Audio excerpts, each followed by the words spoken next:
episode on my channel podcast because I want to talk to you about things that can change your life and even save your life and many lives. And it may not be the most comfortable topics, but I think it absolutely has to be. We absolutely have to look at the facts and what's going on in this world today and how we can make changes, how we can fight what's going on because here we go. When we look in this world today, what is the number one cause of death in the world today? Car accidents, you know, violence, warfare. I don't know if you know this or not, many people probably do, but it's heart disease. Heart disease is killing more people in this world than anything else. Ischemic heart disease, clogged blood vessels, and other issues, cardiac issues, and heart disease is killing the majority of people on Earth today. And the question might be, is there anything we can do about it? Well, there are studies out there. As a matter of fact, some of the largest studies in the health industry have been done, and the results are encouraging, very encouraging. Today, let's look at the statistics of it. I think it's interesting too.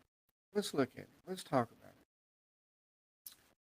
And what we're going to talk about later is about some changes that just involve a couple of things I think that we can do in our lives to fight these things. But look at these statistics. How many people in this world suffer from heart disease? Estimated 500 million people in the world suffer from heart disease. How many die from it? Around 20 million. Strokes, there's 12 million suffer from it. A high number die. 7 million die from strokes in the world. Cancer, 20 million new cancer cases each year. About half of those die. 10 million. Diabetes, how many cases of that suffer? They estimate 800 million people.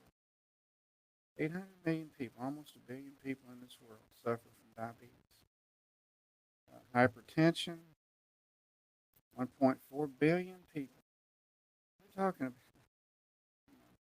a lot of the world's population with these chronic health issues.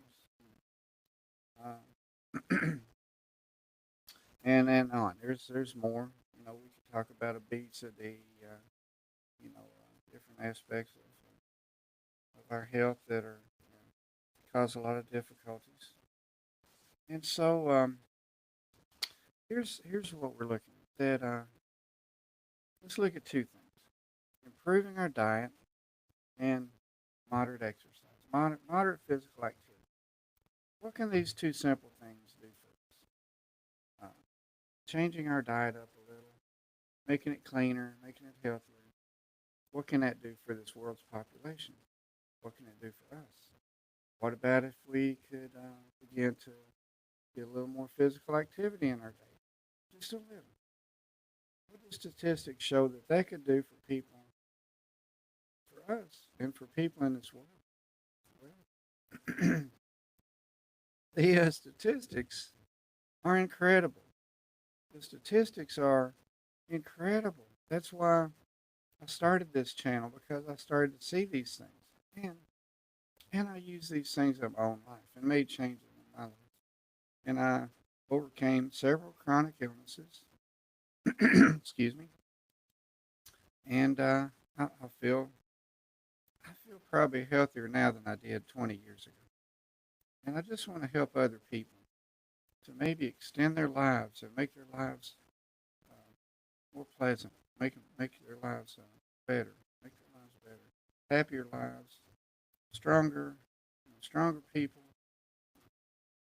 without these terrible diseases, such that and just feeling better, more capable of doing things. So here's some other statistics I found. And let's talk about exercise first. Now, the CDC and American Heart Association do two massive studies that were done to find kind of like the sweet spot, how much exercise really does us the most, a lot of benefit, how could we word this? More like what's the most benefit we could get from exercise for the least amount of exercise?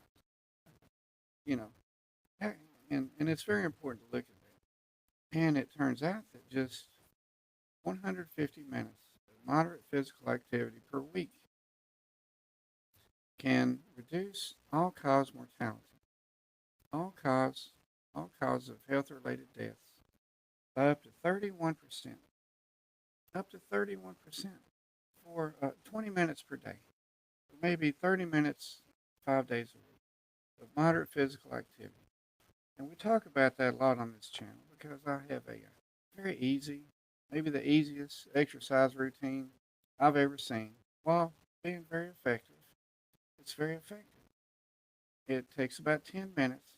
It's not the entire 20 minutes, not the entire 30 minutes, but it's enough to make us stronger and to uh, initiate health benefits that could enable us to get this moderate physical activity very easily in our day. I mean, way more than just 20, 30 minutes a day. If we're just a little healthier, if we're a little more, have a little more mobility, and such. So that's what we try to do here.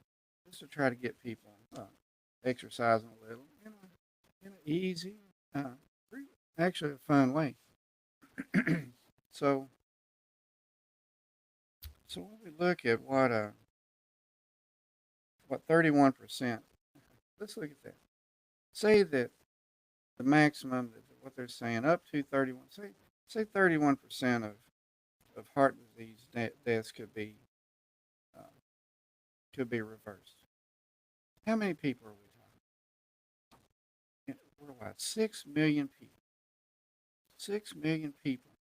If we could get people in this world to begin to do a little bit of daily exercise, moderate physical activity, we could save over 6 million people a year. How about stroke? Over 2 million people. Cancer?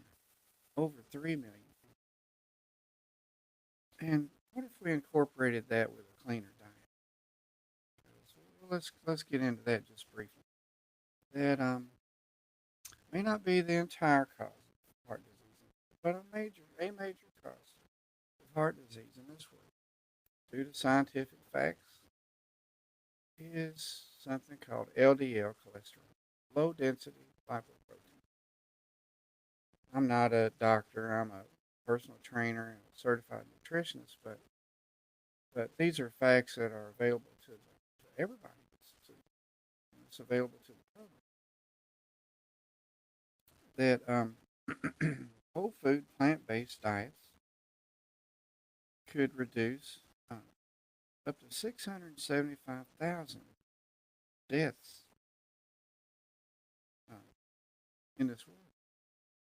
And so, and in America, 200 to 275,000 deaths.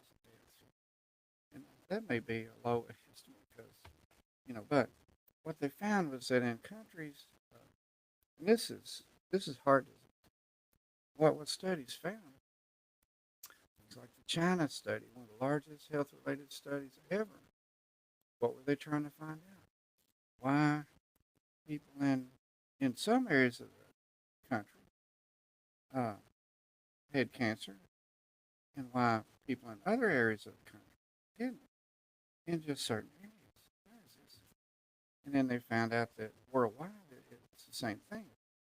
That people in provinces or areas where they ate high, high animal food diets had a lot of cancer and heart disease. And in areas where people ate mainly plant-based diets, deaths were very low, very low. And we see this worldwide. People who eat meat, dairy, animal-based foods largely uh, have these health issues, heart disease, cancer, and such. So it's statistically and say factually that if we switch to a whole food plant based diet, we reduce drastically our chances of having cancer or heart disease and things like that.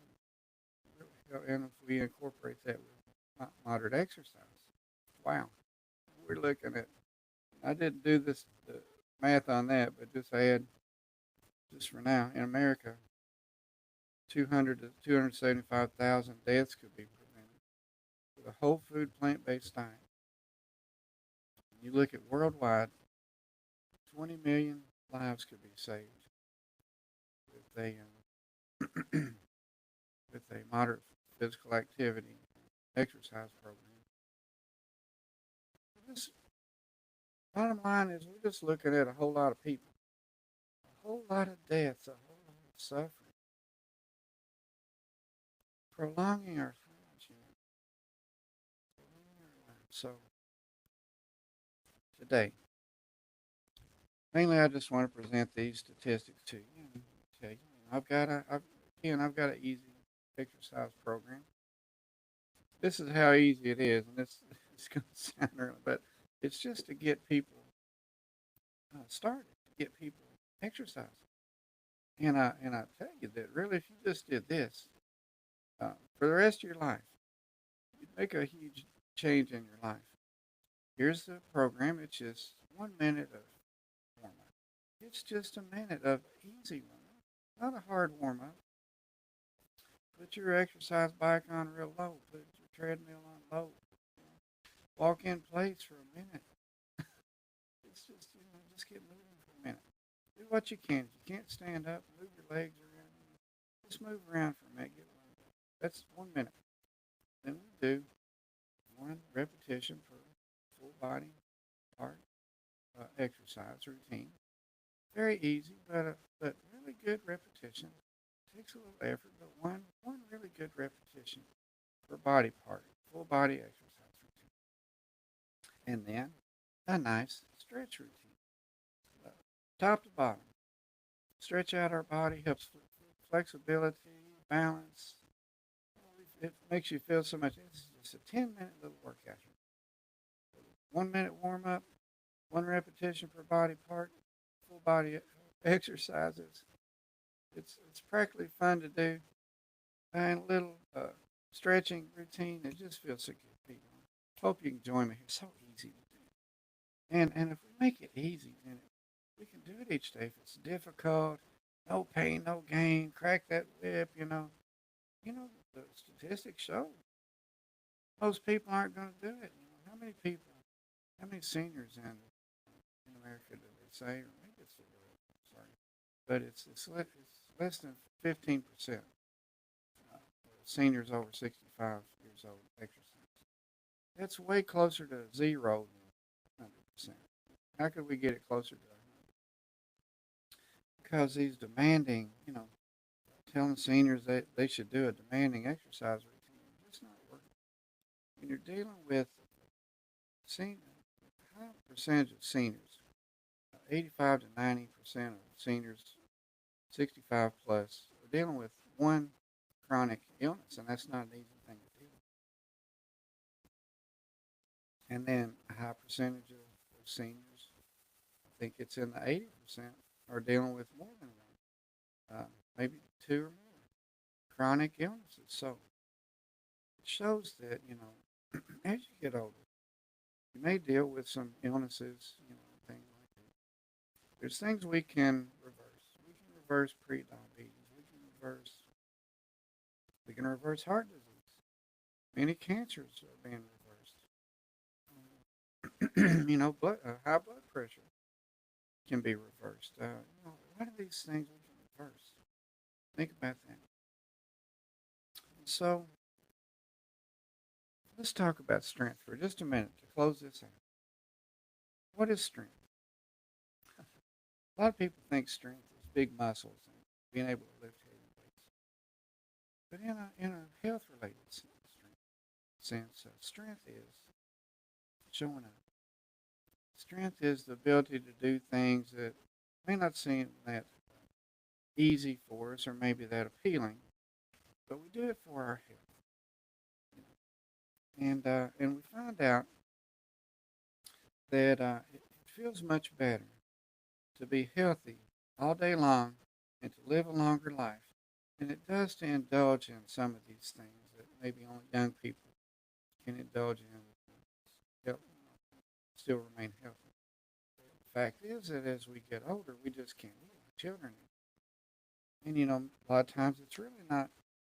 It may not even be that we're eating unhealthy things. It's the amount.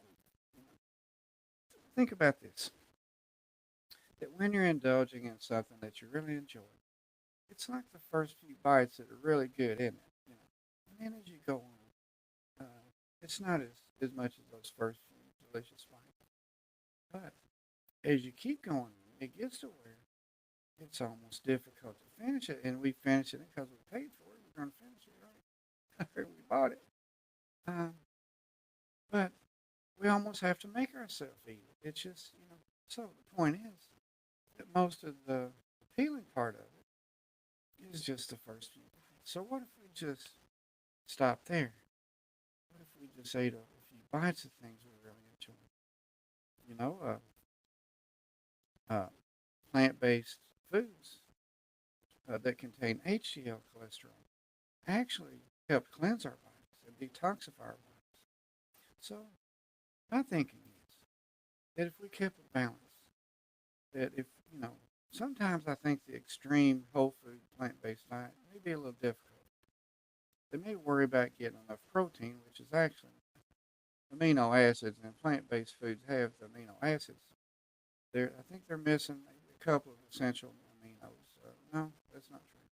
They have all the essential aminos, just not in the exact proportion. But you can still do it. You can still get it, but it may not be that easy. But what if you ate a little bit of a few animal-based foods to get the, say eggs are healthy. What if you ate an egg on occasion, to get the full amino acid profile that we're looking for? Or what if we, in some of these countries where we consider their diets to be very healthy, and it shows in the statistics, Mediterranean diet, Asian diets, diets where people live long, healthy lives, we find that the meat is more like a flavor.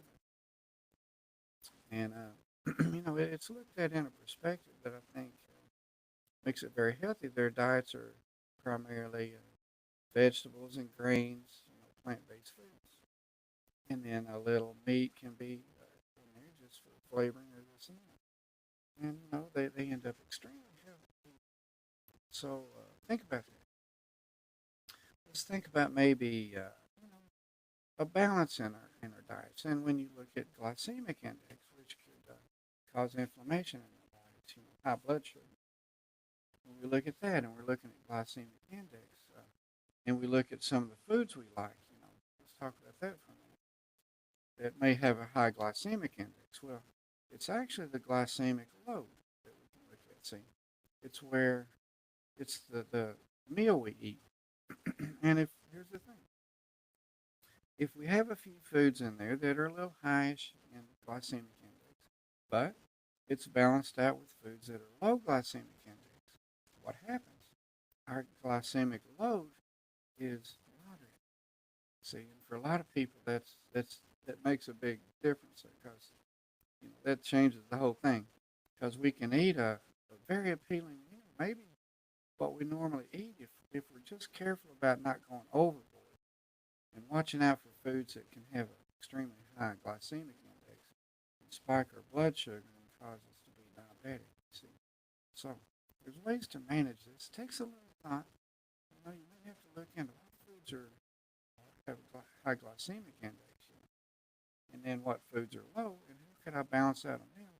It ends up being extremely delicious meals you do without the blood sugar issues that we face. So, there's ways as we get older to, we're smart people. I know most of you are a lot smarter than I am, but here I am, just done that. I've exercised for well over 50 years. I'm always, diet conscious. They call me a health nut, but I'm just looking at how I can improve my diet.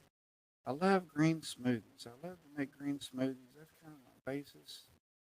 And it's easy to make, and then it's a convenient meal that you can have.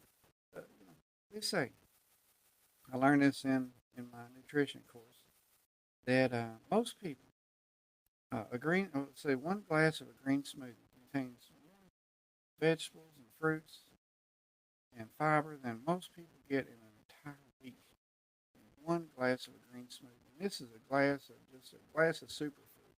It's broken down to where it's digestible and absorbable. It's so beneficial for us. I'm not much on throwing names out there. I've tried different blenders that break it down to where it's drinkable. I used to juice, but then you're taking all that fiber out, and it's so hard to clean the machines. And also, I use a Vitamix. I use a Vitamix. It's a 64 ounce E320 is what I use, and I really do like it. Uh, I usually put spinach, kale. I put a cucumber in there, skin on everything. Cut it into 4 pieces. Put it in there. A few carrots. Cut the butts off. Cut them up a little. Put them in there. I put a banana. I put an apple in there. I put some chia seeds, some flax seeds. I put a scoop of plant-based protein in it, protein powder, vanilla. It makes a delicious smoothie. I rinse off some blueberries, maybe a cup or so of blueberries in there. Think about this. This is very healthy. From time to time, you can put a beet in there with the tops. And it's you know, think about this healthy smoothie you can make. I make a whole pitcher and I put it in a container. I drink one right away. It feels so good. And store it, and I'll have that for a day or two. And it's an easy meal. That is the basis of my plant-based diet, and it's delicious. And then there's frozen vegetables I love. I think Bird's Eye makes one called Power Blends, and they've got a quinoa and spinach one. They've got a Southwest. They've got Italian, California. And these are it's frozen foods with a lot of grains. It's got plant-based protein in it. So it's a good meal. I make sometimes a pot of beans real easy to make. Just pretty much beans, dry beans, just soak them, and then I cook them in a crock pot with a little salt and pepper, and I might put an onion in there. That's all. I'm telling you, and you can eat on everything. So these are ways to get plant-based food. Nuts and seeds. I buy nuts in bulk, and I make walnuts high in omega threes. I get some maybe whole onion. These are raw roasted nuts, and I get some almonds. Maybe some. You can do Brazil nuts. You can do cashews. Things like that, and have a nice snack there. Raw nuts. Have a healthy snack. Makes it less expensive to do. And then, drink healthy liquids. Water is great. Clean water, I love that. Coffee. Black coffee's good. Tea. Avoid soft drinks and unhealthy drinks. And so, this is just a lot of the way we could still have a lot of really healthy foods and really healthy diet, and exercise a little, and improve our health tremendously. Feel better. I go out and I run every day. I'm 70 years old. I do everything around the house. I take care of my family. I'm a strong, healthy man right now. Things can change, but let's hope that healthy today and hopefully tomorrow. But we'll do the best we can. Let's do the best we can to be as healthy as we can be for ourselves, for our family, our friends, our loved ones. And so So that's all I had for today. Really appreciate you joining me. Just thought I'd share some statistics with you. I think they're pretty interesting to look at about how we may be able to save a whole lot of health in this world by just if we could just get more people exercising and not thinking about exercise as being such a demanding, uh, difficult thing to do, but it should be very easy as we get to be senior. But there's no more important time in life. A lot of people think exercise just for young people. Well, there's no more important time in our lives than to exercise when we're seniors for our health. And when we're young, I've been there. As young men, we may, motivations are different. It's easy to exercise when you think a girl might like you. So when you get older and you're doing it for your health, it may not be as easy. We look for motivation, and to be healthy it's a huge motivation. So please try. Please try. Join me here. Think about cleaning your diet up. Look into it. Do a little research. If you're getting joint pain, it could be. There's my dog barking. It could be high blood sugar. So we could look at reducing our glycemic index, such as that. So you can kind of tell this is off the cuff and just at my desk in my studio. And Buster and I, thank you for joining us today. We hope you can make these changes in your life, maybe extend our lives and be happier and healthier and stronger. Thanks again for joining me. This is Bill for Strong Healthy Seniors. We'll see you next time. Thanks for joining me.